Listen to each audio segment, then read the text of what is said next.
I'm Lance with the Outdoor Source, and today we're going to talk about some trees that I ordered. These are some Dunstan chestnuts from Whitetail Hill Outdoors, and this is their third year. So they've been pretty chewed up by Japanese beetles a little bit, but these ones are doing good. Out of all the trees that I planted and that I got from that batch, they all lived.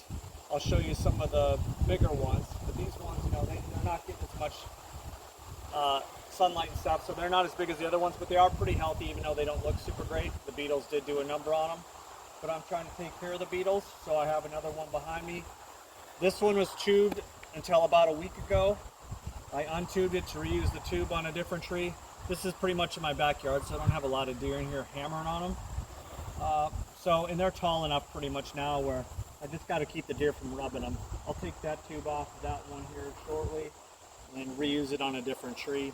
But I'm going to keep the tomato cages around them to keep the deer from rubbing on them and that kind of stuff, because that's what will really kill them if they try to rub on them. So in a few minutes I'll show you the biggest of the big that I have from that year, and we'll go from there.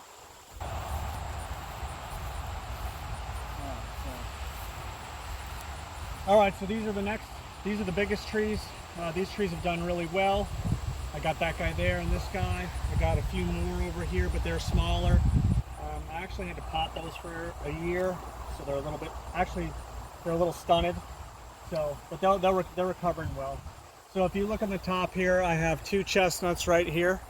So they are producing chestnuts after this is their 3rd year. They're doing great. I have some rope tied on here, and that's helped the deer from jumping up and eating the crap out of them. I don't know why, but a lady at Tractor Supply said to do that, and it's worked actually really well. I think it's because they see stuff moving or whatever, and I have this on here, so it's just another layer of stuff to push through. And I haven't had any problems yet.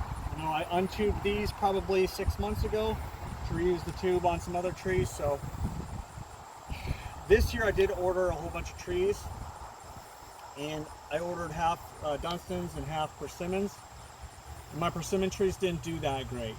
I don't know, most of them stump sprouted or root sprouted out of the bottom, but only one sprouted out of the actual stick itself. So that was a little bit of a disappointment. Now, I can't blame the tree company. I may have let them go a little dry possibly. There's variables in there, so I just can't hate on the company. All the Dunstans they sent me the year before were great. I had no problems. So I don't know if persimmons are a little bit more finicky and sitting in the bag, because I put them in my fridge for about a week and I did water them and make sure they were moist. So who knows though, stuff happens. I don't think it's the company's fault. I just think that, something happened along the way, and it was probably my fault at the end of the day. So I would recommend that you get trees from them. The shipping's pretty good. They wait to ship you until you're in a certain time of the year, so you have the most success. They give you good instructions. You can order everything you need from them, tubes, mats to cover the ground so you don't have weed competition.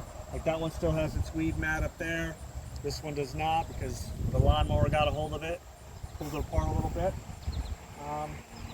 So yeah, I would recommend them. I didn't think they'd be making nuts this year, but next year these 2 trees should hopefully be making a ton of nuts. Hopefully they're pretty full, and then we'll do an update on that and see where they are at year 4. So appreciate you watching.